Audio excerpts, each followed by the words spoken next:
नमस्कार, मी स्वामी षडाक्षरी. आज आपण सुरुवात करणार आहोत ऑक्सिडेशन रिॲक्शनला. ऑक्सिडेशन रिॲक्शन अल्डिहाइड कीटोन या दोघांचं होणारं ऑक्सिडेशन. अल्डिहाइडचं ऑक्सिडेशन केल्यानंतर कोणता प्रोडक्ट तयार होतो, त्याचबरोबर कीटोनचं ऑक्सिडेशन केल्यानंतर कोणता प्रोडक्ट तयार होतो याच्याबद्दलची माहिती या ठिकाणी आज आपल्याला घ्यायची आहे. आता पहिल्यांदा एक लक्षात घ्या, ऑक्सिडेशन म्हणजे नेमकं काय. ऑक्सिडेशन या शब्दाचा अर्थ होतो ॲडिशन ऑफ ऑक्सिजन. जर त्या ठिकाणी ऑक्सिजनची ॲडिशन होत असेल तर अशा प्रकारच्या रिॲक्शनला आपण काय म्हणतो, ऑक्सिडेशन. अरे बाबा, ऑक्सिडेशन म्हणजे addition of oxygen. Addition of oxygen is called as oxidation. Okay. किंवा removal of hydrogen, removal of hydrogen. Okay. आता अल्डिहाइडचं ऑक्सिडेशन करूया. त्याच्या अगोदर एक वाक्य आपण लक्षात घ्यायचं आहे. ऑक्सिडेशन करण्यासाठी कशाची आवश्यकता असते, इथे लिहितो, ऑक्सिडायझिंग एजंट. Oxidizing agent. आता ऑक्सिडेशन करायचं आहे आपल्याला. मग ऑक्सिडेशन करण्यासाठी काय लागेल, ऑक्सिडेशन करण्यासाठी लागेल ऑक्सिडायझिंग एजंट. कारण ऑक्सिडायझिंग एजंटच्या साहाय्याने, यांच्या मदतीने ऑक्सिडेशन ही रिॲक्शन होत असते.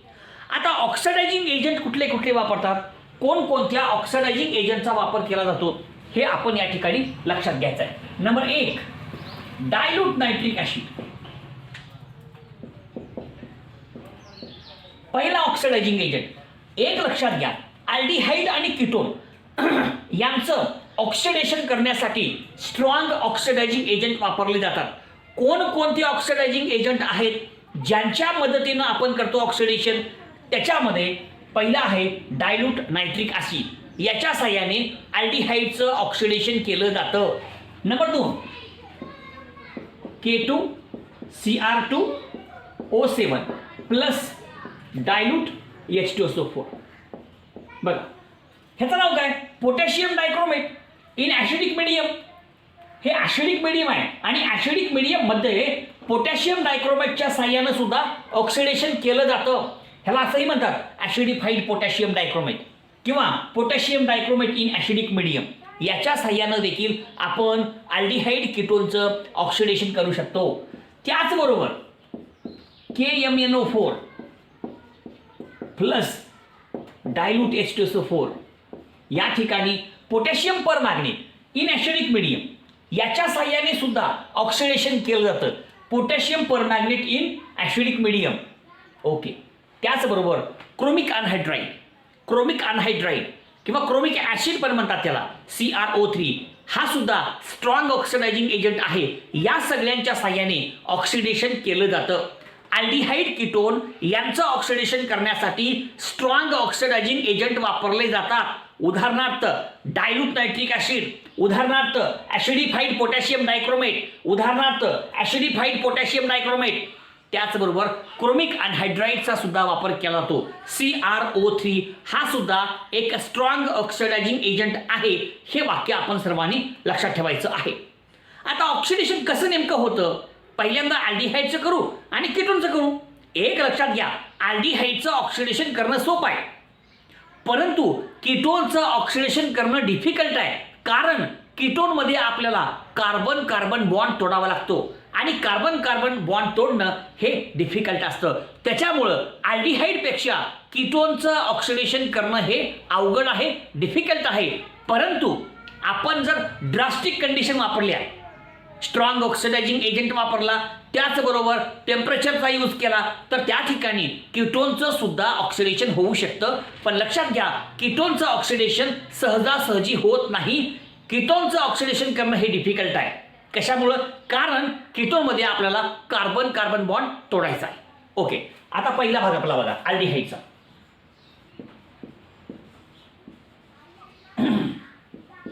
अल्डिहाइड जनरल रिॲक्शन करूया आपण. RC≡OH हा अल्डिहाइड आहे. याचं करू आपण ऑक्सिडेशन, म्हणजे ॲडिशन ऑफ ऑक्सिजन. ऑक्सिडेशन करण्यासाठी आपण काय वापरतो, ॲसिडिफाईड पोटॅशियम डायक्रोमेट. आणि मग इथे लिहू आपण K2Cr2O7 प्लस डायल्यूट H2SO4. आता काय होईल बघा, आता हा ऑक्सिजन ह्याच्यामध्ये मिसळेल. बघा, हा तुमचा कार्बोनिल कार्बन आणि कार्बोनिल कार्बनला जोडलेला हायड्रोजन, या दोघांच्या मध्ये हा जो बॉन्ड आहे याच्यामध्ये हा O मिसळतो. Addition of oxygen is takes place between the carbonyl carbon and this hydrogen, आणि मग कार्बॉक्सिलिक ॲसिड तयार होईल आणि आपलं उत्तर असणार आहे RC double bond OOH. This is the carboxylic acid. आणि म्हणून आपण जेव्हा अल्डिहाइडचं ऑक्सिडेशन करतो तेव्हा काय तयार होतं, then there is formation of a carboxylic acid. तेव्हा त्या ठिकाणी कार्बॉक्सिलिक ॲसिड नावाचा प्रोडक्ट तयार होतो. एक्झाम्पल बघा, आता एक उदाहरण आपण घेऊयात. CH3 C double bond OH acetaldehyde plus काय करा, ॲडिशन ऑफ ऑक्सिजन म्हणजे ऑक्सिडेशन. ऑक्सिडेशन करण्यासाठी का वापरायचं, ॲसिडिफाईड पोटॅशियम डायक्रोमेट. कळालं का? हे लिहू शकतो आपण, असं पण लिहू शकतो. ओके, मग आता काय होईल, ॲडिशन ऑफ ऑक्सिजन. एक वाक्य आपण लक्षात घ्यायचं की ॲडिशन कुठे होणार आहे, between carbonyl carbon and hydrogen. Carbonyl carbon आणि त्याला जोडलेला हायड्रोजन, ह्या दोघांच्या मध्ये addition of oxygen is takes place between these two and carboxylic acid is formed. CH3 C double bond O आणि H.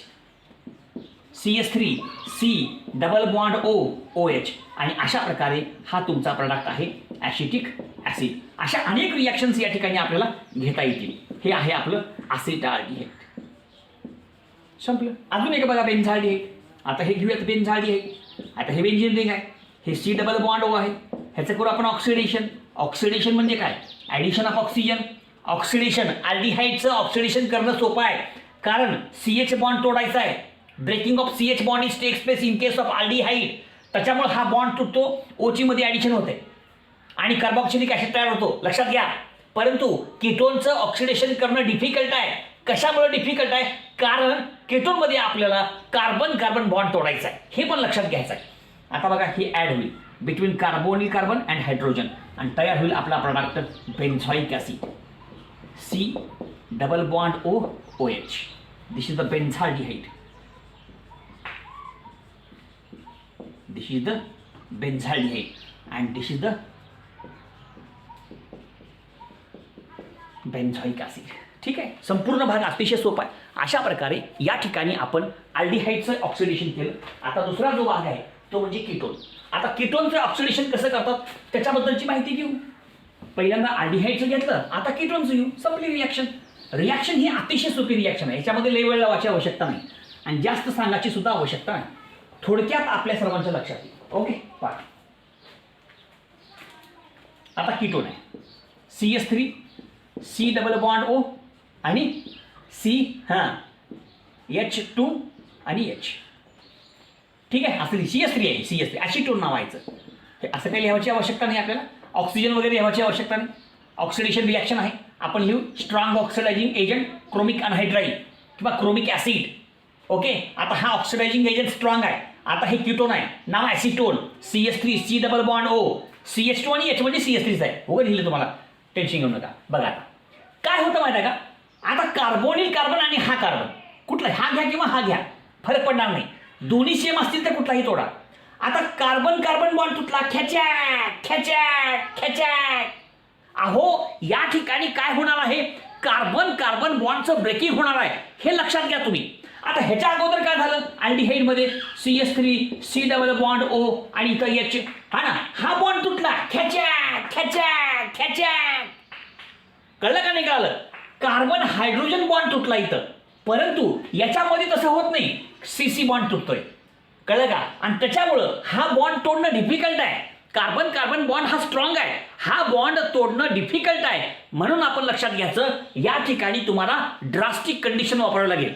आता ड्रास्टिक कंडिशन म्हणजे काय, तुम्हाला त्या ठिकाणी स्ट्रॉंग ऑक्सिडायझिंग एजंट वापरावा लागेल. त्याचबरोबर ॲट ए हाय टेम्परेचर सुद्धा मेंटेन करणं फार महत्त्वाचं आहे. मग अभिक्रिया होते. काय होतं, आता बघा, हा बॉन्ड तुटला, काय उरलं, CH3 C double bond O. इकडचा एक ॲसिड करा, इकडचा एक ॲसिड करा.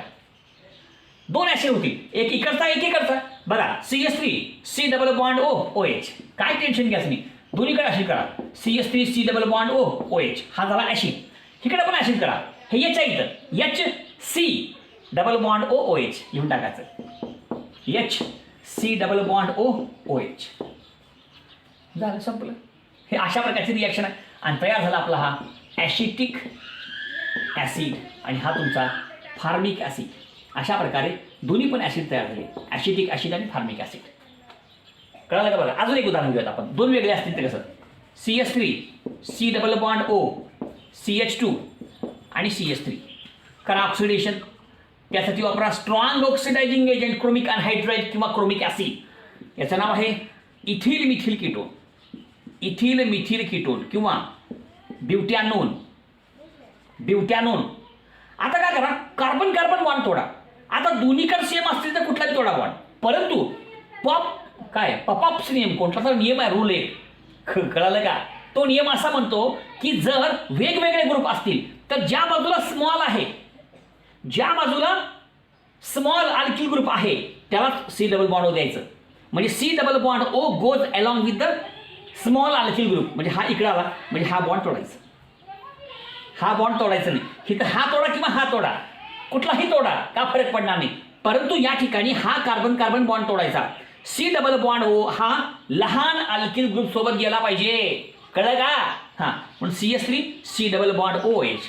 ॲसिड करा दोन्हीकडे बी. CH3 C double bond OH.